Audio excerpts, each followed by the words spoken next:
Welcome to part 2 of my Spain and Morocco series. Last time I ended with sunbathing topless on the beach, which was ironically the first time that I felt emotionally and physically safe on my trip because I had already had several travel mishaps. And the lesson was to feel your feelings instead of emotionally bypassing them, because that started to catch up with me, which I'll get into a little bit in this edition. So I had less than 24 hours in Mallorca, Spain, because the very next day, my flight to Malaga left at 7 a.m. And it was a short flight, and I got to Malaga, and I had about an hour and a half until I caught my bus.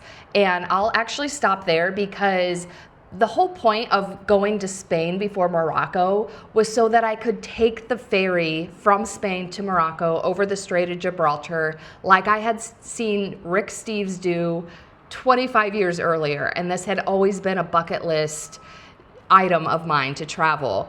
And to do this from Spain, I had to take a plane from Mallorca to Malaga, and then I planned a bus from Malaga to Algeciras, I think is what it's called, and then I took the ferry from Spain to Morocco, and then I took a car from Tangier Med to Tangierville, and then I took a train from Tangier to Casablanca, and then I spent the night in Casablanca, and then I had to take a flight from Casablanca to the next location and then a car, but I'll get to that in a separate edition. So I knew I had a very long day ahead between the flight, bus, boat, car, and train. But I was prepared because I wanted to take this ferry. And so I arrive in Malaga, and I had about an hour and a half until I caught the bus. So I decided, I saw there was a sign for a train. So I got curious, and I was like, oh, I want to see where this train goes. Because I wanted to explore outside of the airport. I didn't want to spend an hour and a half at the airport. And in crossing the crosswalk to go to the train station, I noticed that it was wet. And in my brain, I was like, oh, I need to be careful because, with the white paint that's painted across the crosswalk, I didn't want to slip. But by the time I had that thought, it was too late. I could feel my foot slipping, and I was wearing slippers. And again, that's what we call flip-flops in Hawaii. And not only that, I carry on. So I had my Cotopaxi backpack on, which was heavy. And then I also carry, as my personal item, I have a large tote bag. So I'm carrying all of my luggage on my body. So my point is, my center of gravity is totally off. So this is a slip that I think I could handle pretty smoothly without all that extra weight on me. But not only do I have all the extra weight on me, but my center of gravity is totally off. And honestly, it is a miracle that I did not fall. I initially credited my core strength from keeping me from falling, but honestly, I know my dad takes care of me on the other side, and I honestly believe that he was looking out for me big time on this crosswalk, because it was a miracle that I did not slip and fall, which would have been embarrassing, but also I think I could have gotten seriously injured. But anyway, so my first obstacle of just even crossing the crosswalk, I was able to pull off, and I took the train. And the crazy thing about the train was it had serious nostalgic vibes from when I lived in Chicago, because I used to take the train everywhere. And not only that, this was a cool, crisp September morning, so it just reminded me of the weather many times of the year in Chicago, waiting for the train. And I love Hawaii, and there were reasons that I moved away from Chicago. Number one was the weather. Number two, there's just a lot of negative, angry energy in Chicago, and that can wear you down after a while. But there are so many things that I love about Chicago, and there are things that I miss. So waiting for the train in that crisp fall weather really gave me heavy nostalgia vibes, and I what I remember most about that moment was missing Chicago. But then the train came and it was like super crowded, just like it is in Chicago. And I was like, okay, I do not miss this. But luckily, most of the people turned over pretty quickly. And the ride to the city center was only about 10 minutes. So it wasn't a long ride anyway, but most of the crowd got off within the first few stops. But anyway, so I get to the city center and I'm just walking around, and then I realize, this is a long day. I don't know what the food situation is going to be like. I should probably get food now because it may be like at least 6 hours before I'm able to eat again. So I find this empanada place and like this cute off the beaten path street. And I go in and they have all the food displayed, and there are empanadas, there's like spinach, ham, etc. And they had other stuff too, but I wanted like a real authentic empanada. So I tell the girl like, oh, I would like 3 spinach and ham empanadas, please. And she just looked at me with this total blank face. And then she says in a broken English, she's like, I don't speak English very well. And I was like, and I paused because I'm like, surely she understood 3 empanadas at least, but it didn't look like she did. So I was like, oh, 3 empanadas, por favor. And she was like, which? And I was like, what? She's like, huh? And like, she's trying to get me to tell her what kind. And, I used to be almost fluent in Spanish. And I remember, and if you don't use it, you lose it. But I remember at one point I went to the Dominican Republic, and there's something about being immersed in the culture where it like all came back to me. But the Spanish dialect and accent is so much different than the Central America and Mexican Spanish. Like, it did not all come back to me at all. So I'm like just sitting there and I'm like, I don't remember how to say spinach or ham or anything close to these things. So I was just, the only word I could remember was cualquiera, which is basically whatever. Because at that point I'm like, just give me some empanadas.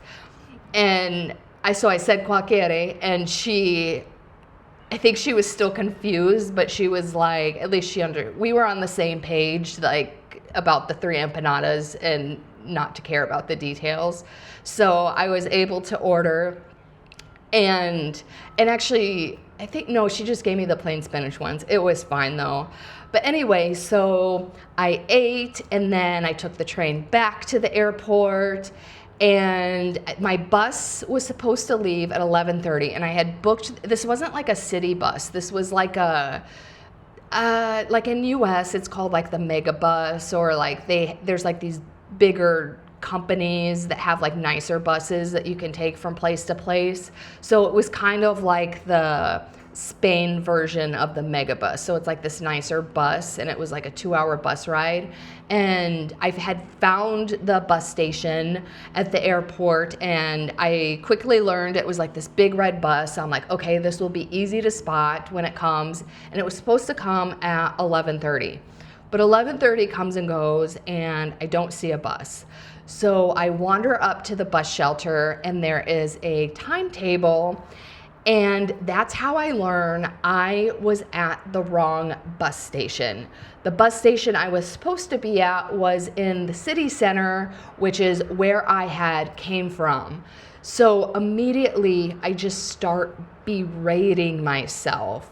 And for those of you who have read my book, Running in Slippers, or know me, know that I used to have a raging bitch critical inner voice. And I've been able to tame that over the years by having self-compassion. But again, I had been stuffing down my emotions and emotionally bypassing. So at this point, I was already feeling pretty worn down from this trip. So I just started berating myself. And I was like, oh, I messed up. I am at the wrong station. And in all fairness, I had put from the confirmation email from the bus company when I booked, it just said Malaga Estación de Autobuses. And I put that into Google Maps, and Google Maps returned the airport station. So it was only partially my fault, but I was just berating myself. But then I could also feel like this anxiety attack coming on because I was like, what the hell am I going to do? Because looking at the timetable, the next bus that would come to either the airport or the city center that was going to the port that I needed to go to wasn't coming until later in the afternoon. And my ferry was leaving at 2:30, and then my driver and train timetables were contingent on that schedule. So I had an urgency to get to the port by 2:30 to catch my ferry. So I couldn't wait for these other buses. So I was like, oh my God, what am I gonna do? And I could feel an anxiety attack coming on. Like my heart was beating really fast. I started getting like all lightheaded. I was getting really hot. And again, I'm carrying all my stuff. So I'm like, I just was feeling like really overwhelmed and almost like on autopilot. I was like, I'm gonna rent a car. So I start walking over to where all the rental car stuff is. But as I'm walking over there, logically, I start thinking through this plan, and it's like, okay, I can rent a car here and drive it there, but where is the drop-off? Is there a rental car drop-off at the port? If there's not, then how do I get from the drop-off point to the port? And all of that uncertainty was just like too much to handle. So I was like, there has to be a better way. So all of a sudden, I was like, Uber. I'm gonna take an Uber. So I pull up my phone and I order an Uber, and there were Ubers available that could take me to the port, which was 2 hours away, and they cost $200 US. So that kind of made me sick to my stomach to think that this was a $200 mistake. Plus I think my bus ticket was like $40. So the sunk cost of my bus ticket. However, once I really processed it, I was like, to get to the port at 2:30, this is really my only option. And so when I was looking at it from that perspective, I was like, $200 is kind of a small price to pay to make this whole plan pull off. So I ordered an Uber, and he came pretty quickly, and I get in the car, and there was like this local Spanish music playing in the car. And again, this is like a 2-hour car ride. So it felt really relaxing, and I was like, okay, I could get into this. But I get into the car, and he's like, hola. And I was like, hi, like an American. And he was like, oh, are you going to Algeciras? Or however you say it. And I was like, yeah. And he was like, oh, what music would you like to listen to? And I was like, oh, I like this. This is good. He was like, would you like jazz or reggae? As if I didn't just already respond. And I was like, and I repeated myself. I was like, no, this is good. I like this song. And he was like, let me find some jazz. And he turns the station or he's like looking on his phone. I don't know what app he's using. And he finds this jazz song or like this jazz station, and is not a good song at all. Like the woman cannot sing. And I'm like, who told her like she should have a singing career? Like it was that bad. But even more confusing, I was like, I told him twice the other song was good, and I kind of wanted to listen to the Spanish song while driving through Spain. But at that point I was just like, whatever, like I'm in the car, and that's really all that matters. Although in hindsight, I wish I would have spoke up for myself, because that lady's singing, and it was like it was all of her songs, like the entire trip. But luckily I was able to tune it out, but not in a good way, because I was staring out the window, looking at the scenery the whole time, because it was a scenic drive, like there were views of the mountains and everything. However, I was still so wrapped up in the fact that I made a mistake, because it was like, I had an hour and a half. It's like I could have looked at the bus shelter before I went to the city center. There were points where I could have figured out this mistake sooner, for sure. But at the end of the day, it was an honest mistake. But the problem was I just kept berating myself. You screwed up. Now this costs $200. Blah, blah, blah, blah, blah. Like the entire car ride, I was berating myself. And I even caught myself a few times, because again, the past 5 years, I have been in such a better practice of being self-compassionate and being understanding, because I'm a human being. I make mistakes. I'm not perfect. Everything doesn't have to be perfect.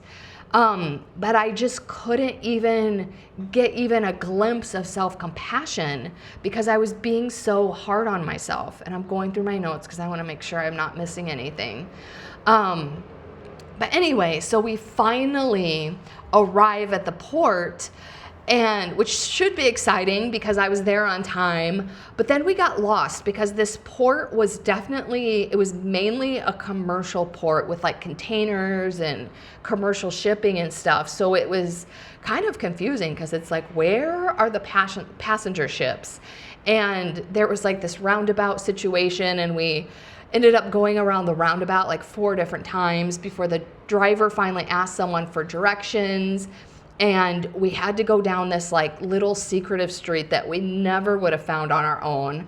But anyway, we finally found the passenger port, and he dropped me off.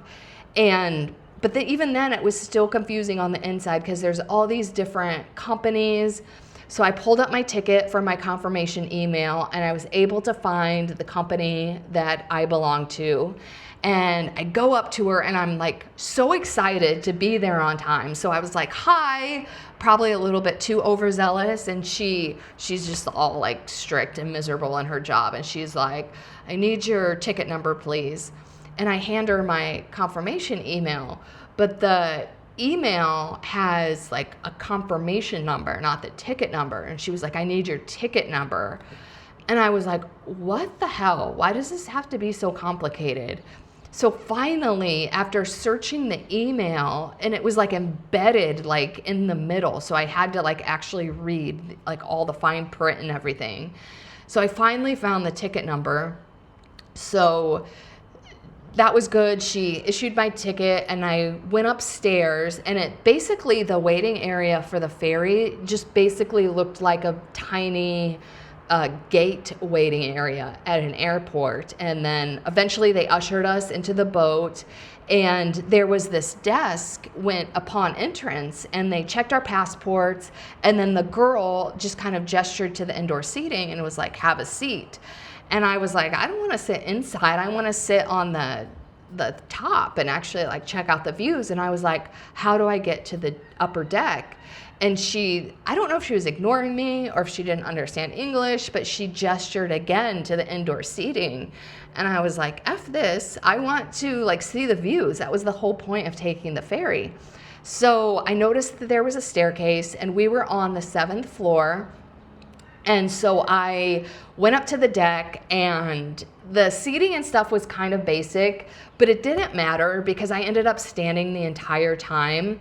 And I left something out. When I was in the little waiting area for the ferry, I was looking at my itinerary for the rest of the day, and the ferry left at 2:30, and it's an hour-and-a-half ferry to Morocco. My driver was scheduled for 3 p.m. So immediately I go into self-deprecating mode because I'm like, I messed up again. I scheduled the driver for the wrong time, and I start freaking out. And I had scheduled the driver online, and the only way I knew how to contact him was through the confirmation email that he sent me. So I responded to the email. I was like, hey, I booked for the wrong time. I actually need it for 4 p.m. And like, they don't respond because obviously they're probably not sitting on top of their email. And so, but then it was hard to enjoy the view from the top of the ferry because I'm like, what if he doesn't wait for me? Then I won't have a ride. And I kind of start freaking out about that. However, I do ease into a more mindfulness mode as I'm viewing the sights from the ferry, especially once Morocco comes into view, because it was a really special moment to be able to see Spain and Morocco at the same time, which was the whole goal of going on this trip and scheduling this whole journey. So that was a really special moment. Also, there were times I was looking out into the ocean, and I could see pods of dolphins. There were a few times I saw like those really huge manta rays. I saw different kinds of birds. So it was an hour and a half ferry, and it was honestly like really peaceful and magical and the best part of my day. But anyway, about half an hour into the ferry ride, I get this phone call on WhatsApp, and it was a Morocco number, so I was assuming it was my driver. So I answer it, and he's like, "Hey, I'm your driver, I'm here." And I was like, "Oh, hey, I am so sorry. I sent you an email. I actually booked you for the wrong time. I'm not gonna be there for another hour." Luckily, he was so cool. He's like, "That's okay, I'm just gonna wait." And I was like, perfect. Like, this guy is so awesome. But then as I was disconnecting the call, I saw the time on my phone. The time had changed as we crossed the Strait of Gibraltar, and it was only 2 p.m. So I had actually booked the driver for the correct time. So you would think I would be excited about that I actually got something right. But I started berating myself again for my mindset when I checked my itinerary earlier, because I was like, why didn't I take that into consideration? Why wasn't I thinking blah, blah, blah, blah, blah? And I just started berating myself again, like, you're such an idiot. Why aren't you thinking blah, blah, blah? And even though I actually booked the driver at the correct time. But anyway, so I was able to enjoy the rest of the ferry ride, even though I was berating myself for like 25% of the time. But anyway, so I get to Morocco, and I'm so excited to be there. And when we exited the ferry, a lot of the people on the ferry had driven vehicles, so they exited through their vehicles. So in terms of passengers, it was just me and 2 other people who were exiting the ferry on foot. So we had to pass through this gate, and we passed through this gate, and the guy asked us for our passports, and we handed him our passports. But then he got all disgusted and was like, "These aren't stamped." And we were like, and the other couple was from Germany, and we were all like, we didn't know what was going on. Like, I guess I was assuming that they would stamp them because there was like this building at the port in Morocco. I just thought like that's where passport control was there. But apparently we were supposed to get them stamped on the ferry, and we were not even supposed to step foot outside of the ferry without getting them stamped, which I don't know how any of this could have been communicated to us, because most of the people on the ferry didn't even speak English or probably even German. So I don't know, it was just like so weird. But this guy was pissed, and he radioed this guy from the ferry, and this guy from the ferry emerges. He looked like this stereotypical like accountant type of guy, and he had a briefcase. And so he walks up to us, and luckily he was a lot more friendly than the gate guy. But the briefcase guy told me and the German couple, he's like, "Come." And so we start walking towards the building, and the gate guy handed him our passports. So he has all 3 of our passports. We get to the building, and he's like, "Wait right here." And then he disappears. And I just had like a really sinking feeling in my stomach about that, because I was like, oh my God, I'm in a different country now.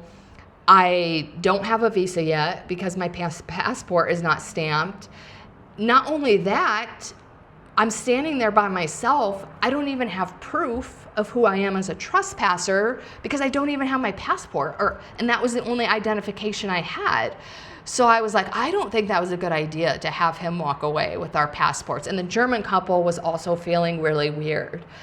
So again, to distract myself, because I didn't want to feel my feelings, I started texting with my driver, because I was like, at least he's here. Let me figure out where he is. So he emerges immediately. So this driver is like not a concern at all, because he's like so happy to be there.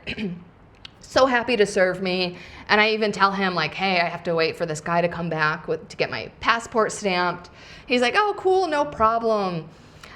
So he's like super happy, and I'm so grateful for that, because I'm already worried about my passport.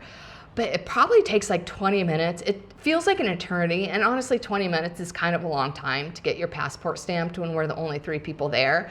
But it was like racking my nerves the entire time, because I'm like, I think he just took off with our passports. But anyway, he finally came back with our stamped passports.